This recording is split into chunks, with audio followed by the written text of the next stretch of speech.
I believe that this nation should commit itself to achieving the goal before this decade is out of landing a man on the moon and returning him safely to the Earth. Picking up some dust. In the 1960s, an impossible dream came true when human beings walked on another world. The Eagle has landed. In all, 24 Americans went to the moon. But it took an unseen army of over 400,000 engineers and technicians to make it possible. This is the story of the men and women who built the machines that took us to the moon.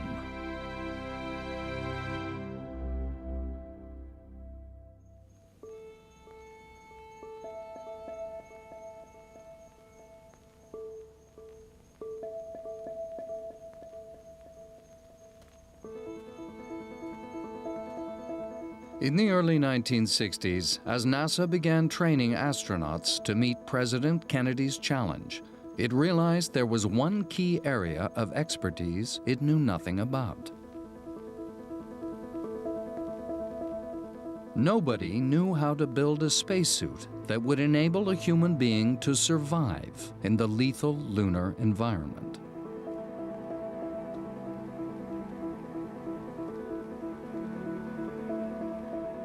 There was enough cartoons and little movie clips and stuff like that around that you had this excitement about space. But you had no clue. So it was something brand spanking new. NASA was designing spaceships, you know, the Saturn, the Apollo, the lunar module, all these pieces of hard goods. They knew how to bolt metal together. They could do drawings. They understood that. But when it came to a spacesuit, you're talking fabrics. And when you try taking it from the world that knows hard goods, it became a real problem. Joe Cosmo, a young science graduate, remembers being called by a puzzled NASA engineer. He says, we're wondering if you might be interested in working in some new areas that we're starting, life support and spacesuits, whatever they are. And that was his exact words, whatever they are. And he said, does that sound of interest to you? Of course, I'm looking for a job, and I want to get in the space program. And I said, well, you know, my background is in propulsion and structures. I don't know much about spacesuits. His remark was, well, no one else does either, and we're all going to learn. But learn from what? In the early years of what became known as the Apollo program, there was very little experience to draw on.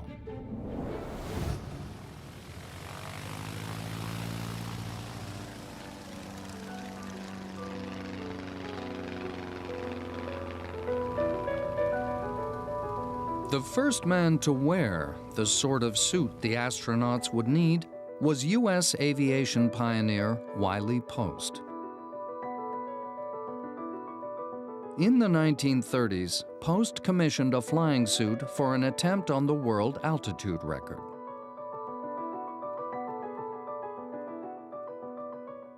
They had taken a diving helmet from a diving suit, and because Wiley Post was blind in one eye, they had physically moved the optical viewport off to one side to make it easier for him to get the best possible visibility.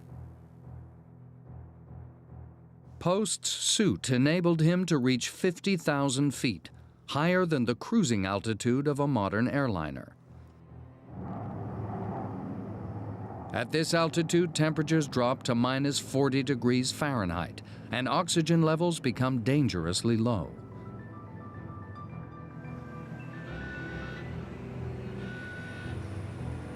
Over the next 20 years, rocket planes took men even higher.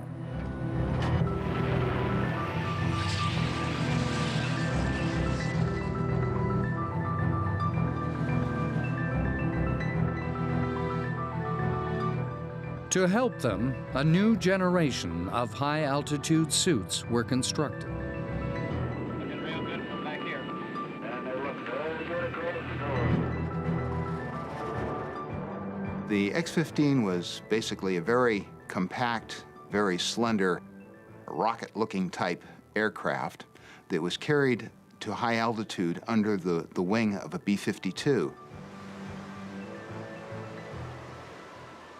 And since it used rockets rather than jet engines for propulsion was capable of not only high altitude and speed records, but was also capable of suborbital spaceflight. It was followed in 1959 by America's first space program.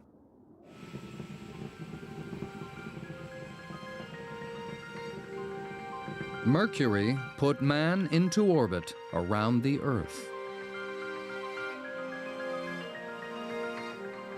But in all these craft, the cockpit provided the first line of safety.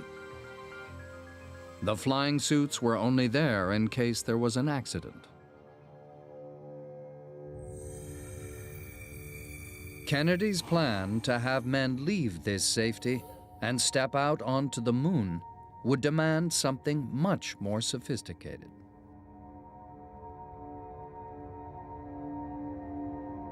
To illustrate the challenge, NASA introduced the U.S. public to a new cartoon figure, Andy Astronaut. If Andy were to step out on the surface of the moon without a spacesuit, this is what would happen. In the near vacuum of space, the gases within his body would immediately expand. His blood would appear to boil from the rapid expansion of gases coming out of solution in his bloodstream.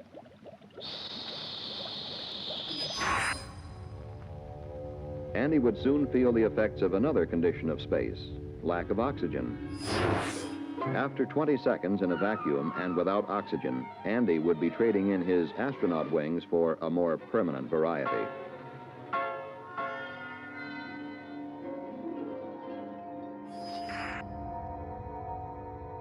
The problem was to build a spacesuit that could be pumped full of air to compensate for the lack of atmosphere, but also remained supple and flexible. Early prototype pressure suits were almost rigid. A suit is like a balloon. You know, if you're going to have 3.5 psi inside it and vacuum outside it, then something has to keep all that air in. So think of the suit as a balloon. And if you have a cylinder, which is what we made, it's very difficult to bend it. NASA realized it needed to draw on new areas of expertise. And in 1962, tenders were invited from U.S. industry to build the first Apollo spacesuit. 8 companies submitted proposals. Most were well-known names in the aerospace industry, but one was not.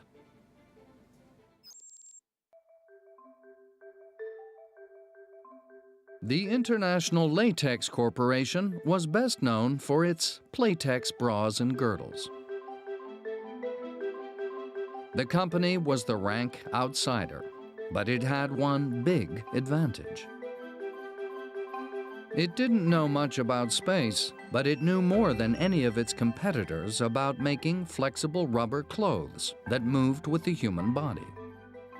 We had a lot of experience with dipping rubber products such as ladies' bras and girdles and things of that nature, so we knew we might have a good in with building a great suit. The company's prototype was based on a series of flexible rubber joints. The elbows and the joints all flex because of this system right here. It was a convolute, and a convolute is really nothing more than a rubber dip part that has all these little ridges to it. It allows the air to compress on either side and move about so that you weren't fighting against a pressurized cylinder. So where your elbow flexes and your knee flexes and your ankle flexes, this allows that to flex back and forth. In addition, it has these metal cables right here, and these take the load of the suit, because when the suit's under pressure, it's under tremendous load, and you don't want those legs growing any longer, the arms growing any longer. So all the strength within that suit, because of the pressure, has to go through these metal cables right here on either side. And they also act as a hinge, because as this suit's flexing and walking about on the surface, or you're bending your elbow, these cables right here allow it to flex back and forth. It was simple and obvious, but nobody else had anything quite like it. And in April 1962, NASA took a gamble and awarded ILC, as the company became known, the contract to build the Apollo spacesuit. But there was a catch. ILC knew all about rubber clothing, but had almost no experience of handling major government contracts. So NASA appointed another company to oversee the whole operation. Hamilton Standard was an established engineering facility that had originally pitched for the whole contract. The company's engineers were surprised and delighted to have a role in the program. When I told my girlfriend I was going to go work on putting a man on the moon, she asked me what I had been drinking, was I sure I was sane, and a few other things like that. But the wedding between Hamilton and ILC was a marriage between two very different companies and would, in the years to come, cause NASA deep concern.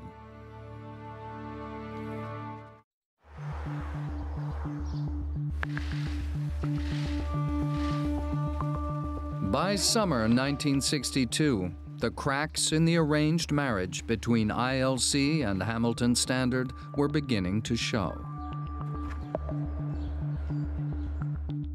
Tom Harala worked for Hamilton Standard.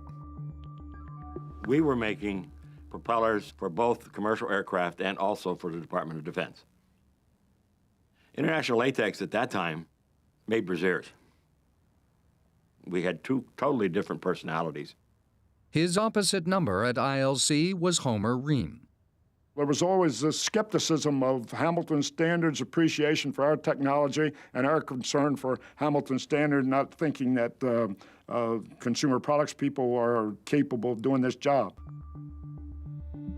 This was a very interesting relationship because both organizations thought they should be the ones leading the challenge, and it was described by many as a shotgun marriage.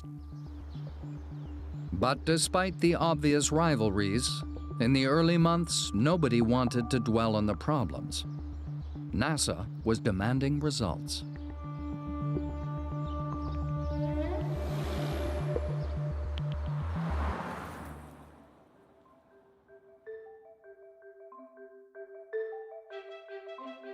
At ILC, the first suits were turned from prototypes into production models. Our industry was fortunate because a lot of the people that had worked in Playtex were very good with sewing. They could sew ladies' products together. So we took a lot of those talented sewers and brought them over to the spacesuit line.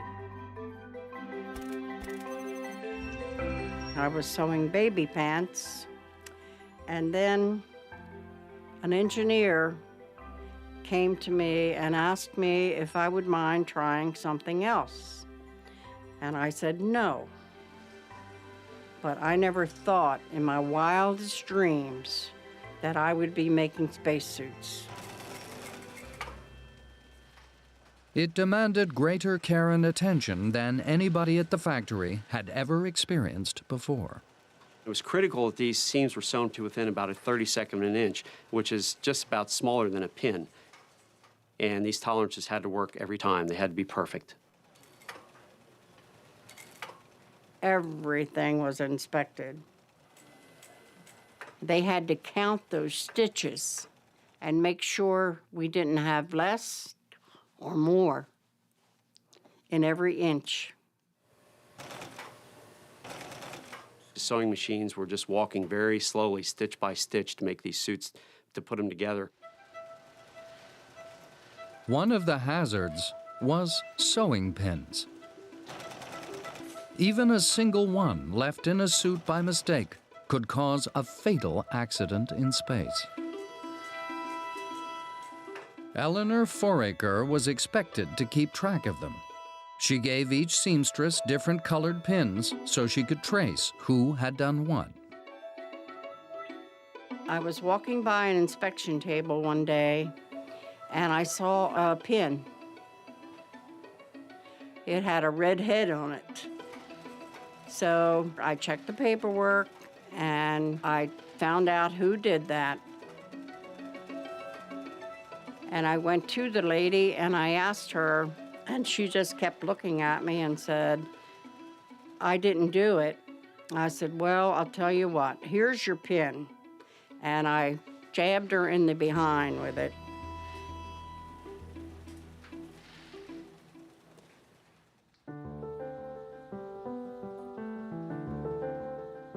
Meanwhile, at Hamilton Standard, engineers were facing a different set of challenges. Their job, as well as supervising the contract, was to build the life support system, the backpack that provided the astronaut with oxygen and kept the spacesuit pressurized at a comfortable temperature.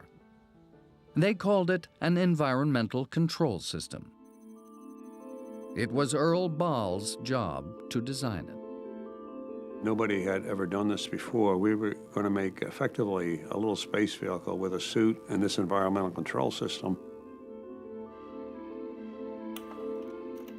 One of the challenges was to provide the maximum oxygen for the minimum weight. To do this, Ball used what's known as a rebreathing system. Now, normally when you breathe, you exhale oxygen and CO2, and that is just blown away, and you waste all that oxygen that you've just exhaled. Hamilton's system removed the carbon dioxide from the exhaled oxygen by passing it through lithium hydroxide. It meant the same oxygen could be used over and over again. It was at least 20% more efficient than a traditional aqualung. Hamilton, in its capacity as environmental control experts, was also responsible for what was delicately referred to as waste management. Don Rethke became known as Dr. Flush for his ingenuity in dealing with the issue. There was no bathroom, as you and I know it. There was no cosmic commode.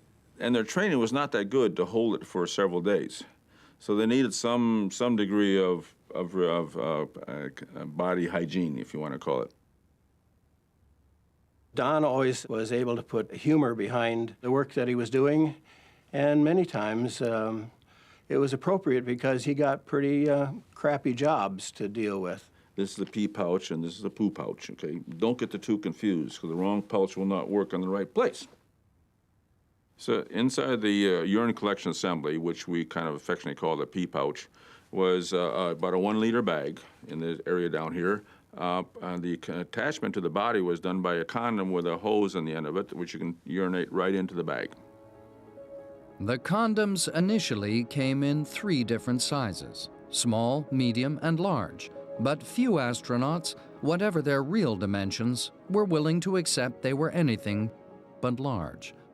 So NASA changed the categories. We changed the name to large, gigantic, and humongous.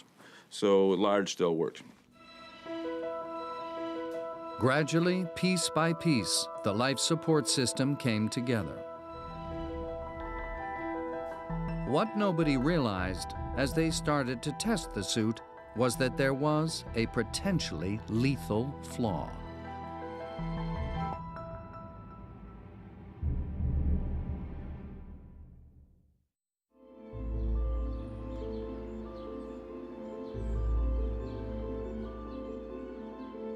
In 1963, as NASA put the Apollo spacesuit through its paces, they discovered they had a problem.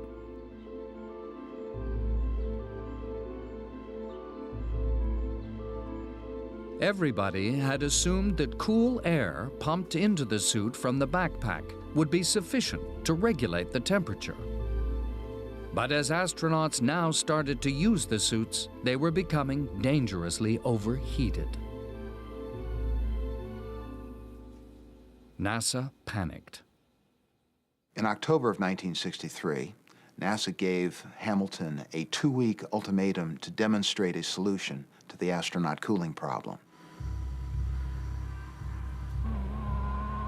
The whole program is in jeopardy. It was a threat that we would lose our contract if we didn't measure up to NASA's requirements. Unfortunately, that wasn't as easy as people expected. Dave Jennings was charged with finding a solution in record time. He was shown designs of a British garment which used water-filled plastic tubes. Jennings set up an experiment to see how well it worked. Harlan Brosey was his test subject.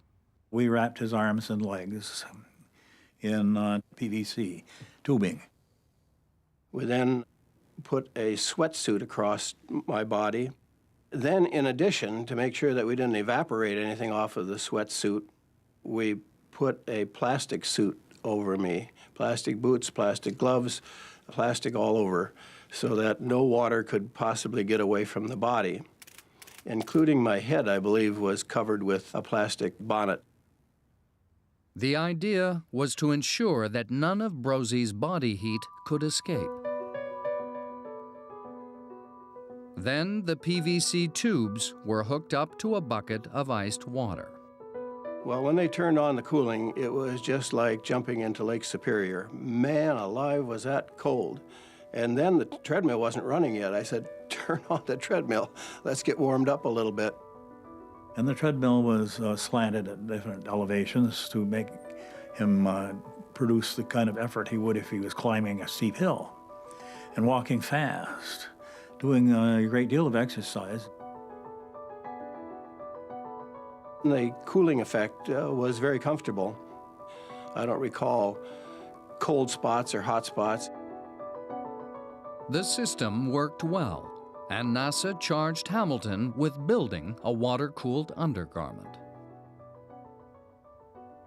The cool water flowed into the connector and through the tubing to be circulated around the user's body. There were hundreds of feet of fine tubing running over the entire body. Hamilton's system would become the standard method of keeping astronauts cool in space. That was very good.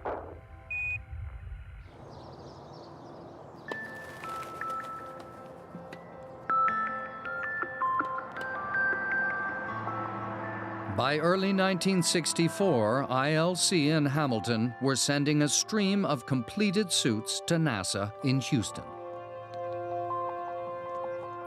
Tom Harala was entrusted with their delivery.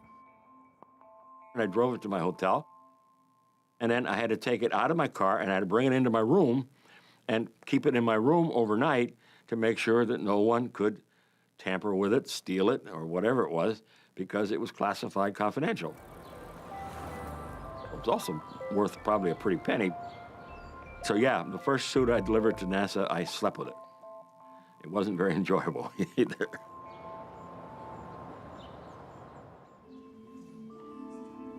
Almost immediately, NASA began to reject them. They were bulky, they were tough to move around in, they were tough to wear, they were heavy, and so the customer wasn't very happy about them. They expected to see much more progress. One of the tests was in an aircraft that was used to simulate lunar gravity. You had to be able to fall on your back like a turtle and then successfully get back up without any assistance.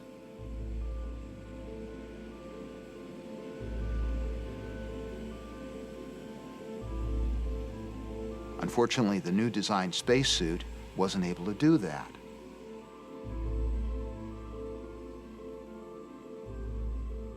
There are laws of physics that say you can't do certain things.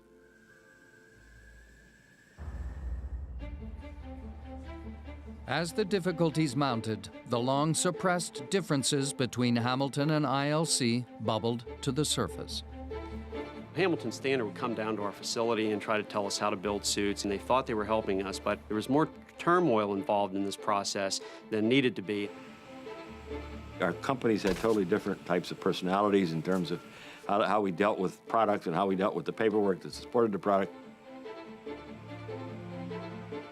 Here we are trying to build a suit that the industry would find acceptable, and it just wasn't working. It was a very poor marriage, and it just didn't work.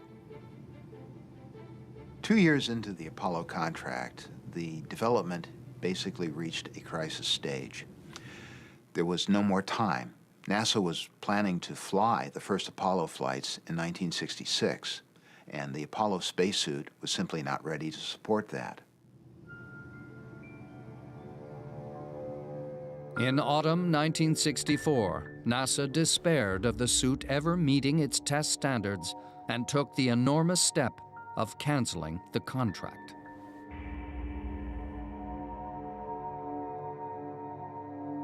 The Apollo program was without a working spacesuit, or even anybody to build it.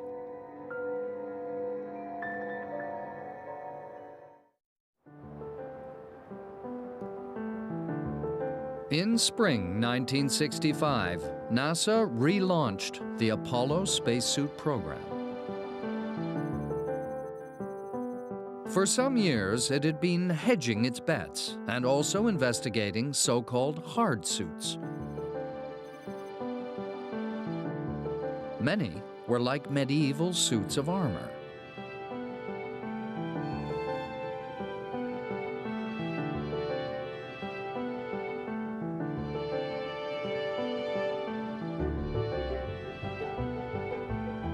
Yet, try as they might, the designers of these remarkable garments couldn't reduce their bulk. And NASA once more solicited proposals for a soft suit. Once again, Hamilton Standard submitted a design. So did ILC. The two old partners were now in competition. We only had 6 weeks to develop this suit and put it into the competition, which was quite a challenge. So we had engineers working around the clock. They were breaking into rooms to try to get parts they needed because they'd be there 2 in the morning trying to put the suit together. It was a frightening time in the factory. The only thing that kept it from being desperation, I would guess, was our dream that we would be successful.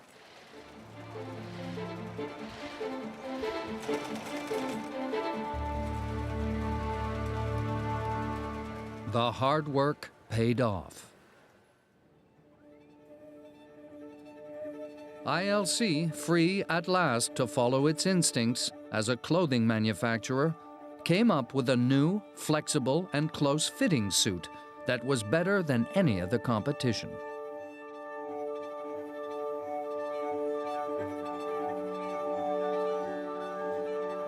We ended up winning the competition because our suit had great flexibility. It was built the way we wanted to build it. It had great narrow shoulders. You can look at the pictures and see how tapered this suit was compared to the other 2 suits. The administrative difference was that ILC was now contracted directly to NASA. Hamilton was awarded a separate contract to continue building the life support system. The 2 companies were equals, and NASA would keep the peace between them. The suit now consisted of 3 separate garments. The water-cooled layer,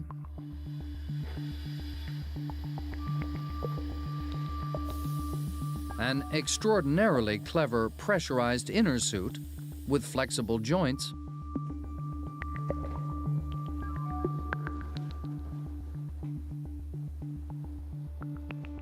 and a white outer garment finished in a toughened nylon fabric that provided protection from the extremes of temperature in space.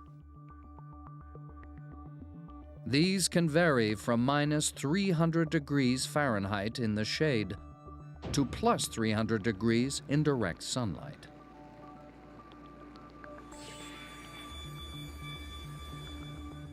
The lunar boot had a large flat sole to prevent the astronauts from sinking into the soft lunar surface.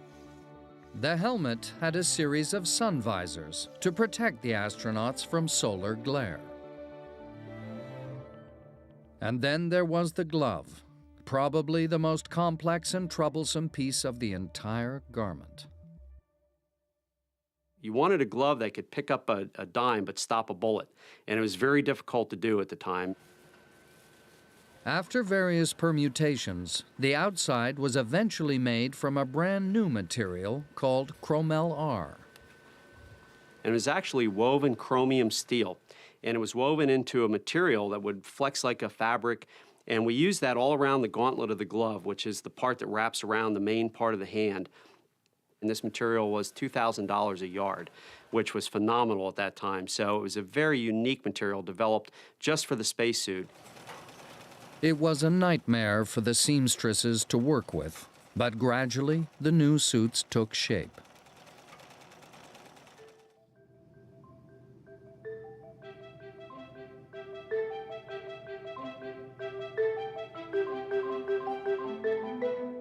As the suits rolled off the production line, they were exhaustively tested.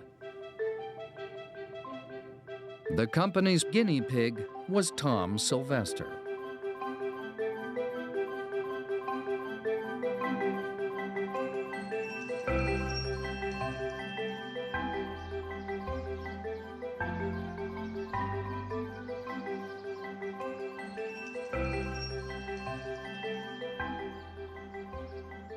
I ran, I kicked and punted and passed and did a rolling block like they do in football.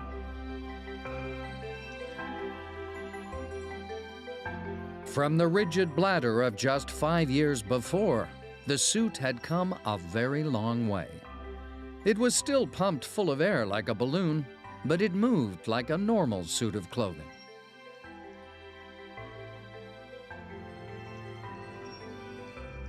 To test the suit in reduced gravity, NASA turned the world on its side.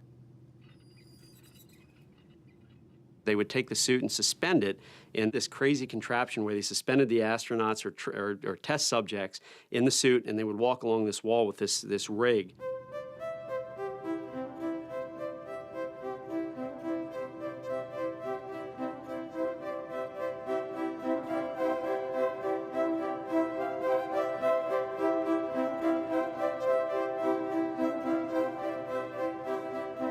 Dave Jennings tried it out. I had free use of my legs, both legs, independently. I could jump and bounce around, and just like the pictures of the actual astronauts on the actual moon. Exactly. I did the same thing, big leaps and bounds.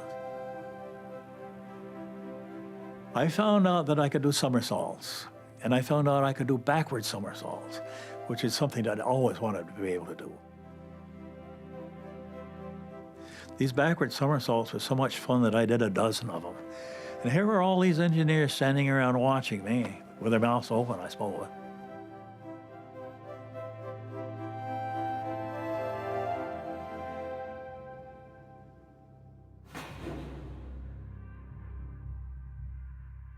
But the ultimate and most dangerous test was a huge, specially constructed vacuum chamber. They were able to pull all the air out to create a big vacuum, just like it would be on the moon. That way we could test our suits to make sure there was no leakage. One such test narrowly avoided disaster.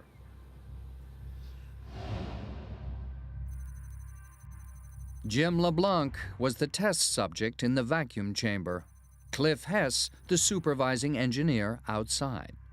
Jim, while you're exercising, I'd like you to stay intermediate all the time, okay? I'm pretty cool right now. Okay, well, you'll warm up here in a minute, so let's stay right here if you can stand it. The testing started just normally, like they all do. And Jim was at a vacuum in the spacesuit. Well, I feel pretty good here. With all the air sucked out, all that protected him was his pressurized suit. Then something happened.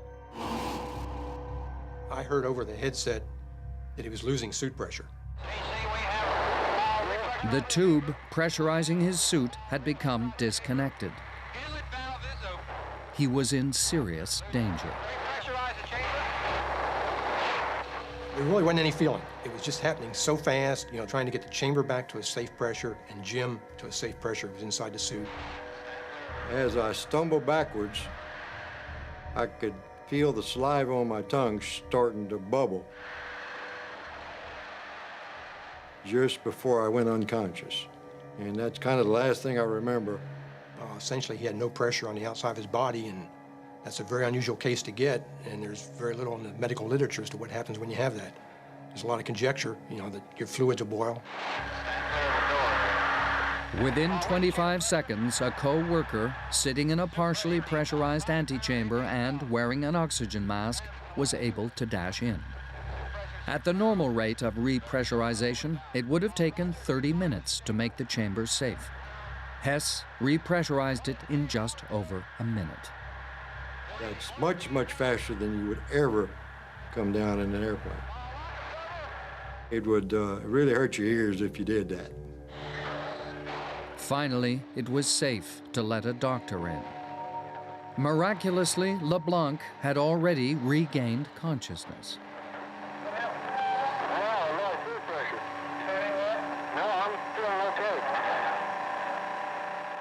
When I stood up in the chamber, I felt fine.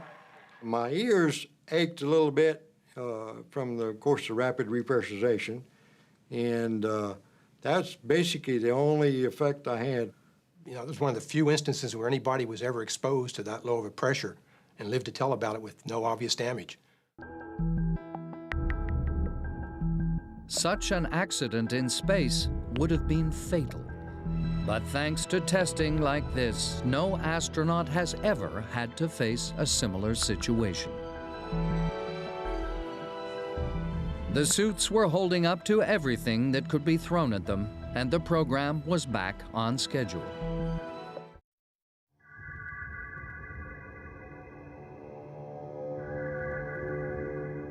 On January 27, 1967, the Apollo 1 command module caught fire during a practice countdown.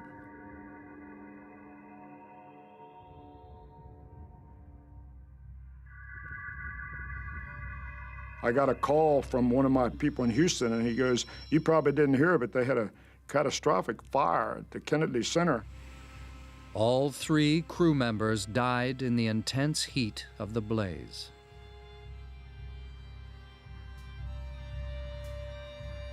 That was quite a shock. I almost had to pull over to the side of the road, catch my breath, because I thought, well, this is the end of our future. The program started to just churn. Churn and churn and churn. NASA demanded that all inflammable material be removed from the outside of the suit. But what to replace it with? I felt as though this was going to probably be the biggest of all the challenges yet. And then when we got into it, it proved me to be right in spades. It was bigger than any challenge we had gotten into.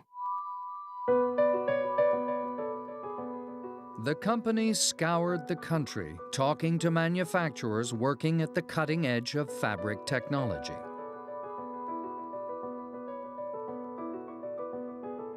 They needed something that was tough, flexible, and non-flammable.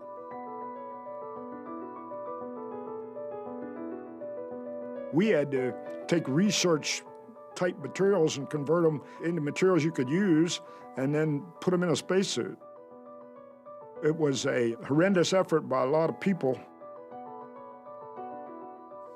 Ream eventually tracked down a brand new material called beta cloth. It was a woven fiberglass that was actually coated with Teflon before it was woven together to form this outer layer of the suit that protected against temperatures up to about 1,200 degrees Fahrenheit. It was completely non-flammable and offered protection from temperatures way above anything ever likely to be encountered, even in an emergency. NASA was satisfied.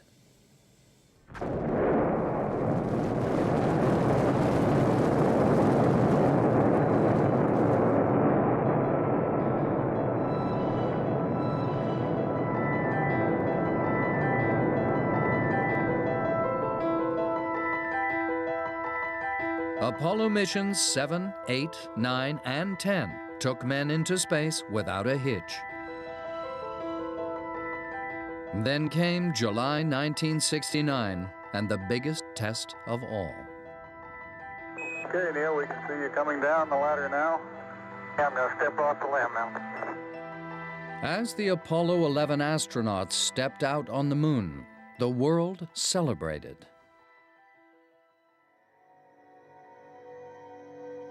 But for those who had built the suits, the moonwalk was several hours of pure anxiety. As Neil Armstrong came down the ladder and they started doing their things on the moon, I had a smile on my face, but in my stomach were all these butterflies. We've worked hard for about 8 or 9 years to make this happen, and when you actually see it happening, one side of your mind is saying, is this real? The other side is, wow, this is great. I just hope he doesn't fall over. When the astronauts started jumping up and down, we were concerned that the pressure garment underneath of the outer layer could come up with a small leak or something like that. And we didn't want any accidents. Every time they stumbled or tripped or fell, it was kind of like a little white knuckle grab and gulp a little bit. The astronauts were obviously euphorically enjoying what they were doing and seemed to be ad-libbing a little bit of activity as they were going on. And every time this ad-libbing would come up, I could think of nothing but, please go back up that ladder and get back into the safety of that lunar module. All I could think of was the world is looking at ILC right now, and we need to get this over with.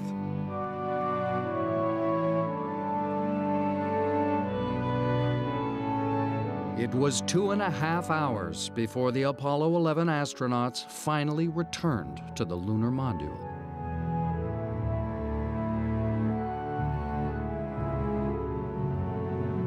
When he went back up the ladder and shut that door, that was the happiest moment of my life. It wasn't until quite a while later that I reveled over the accomplishment.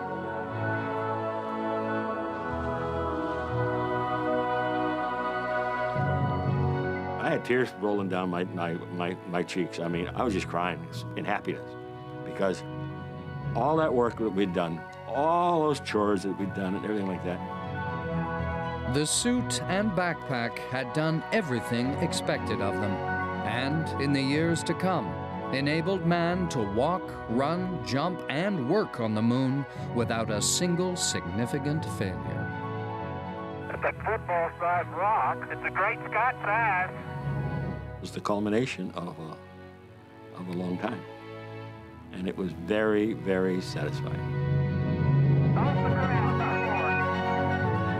It's the best thing we've ever done. But this two-legged thing is great.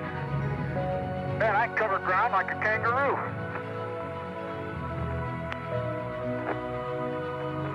How'd you like that? Beautiful maneuver there, Charlie. What do you do for an encore? It's the old boulder rolling trick. Don't hit the rover. By golly. Think you've got a lot of it on you, too. No, that's okay. Hey, John, this is perfect with the limb and the rover and you and the old flag. Come on out here and give me a salute.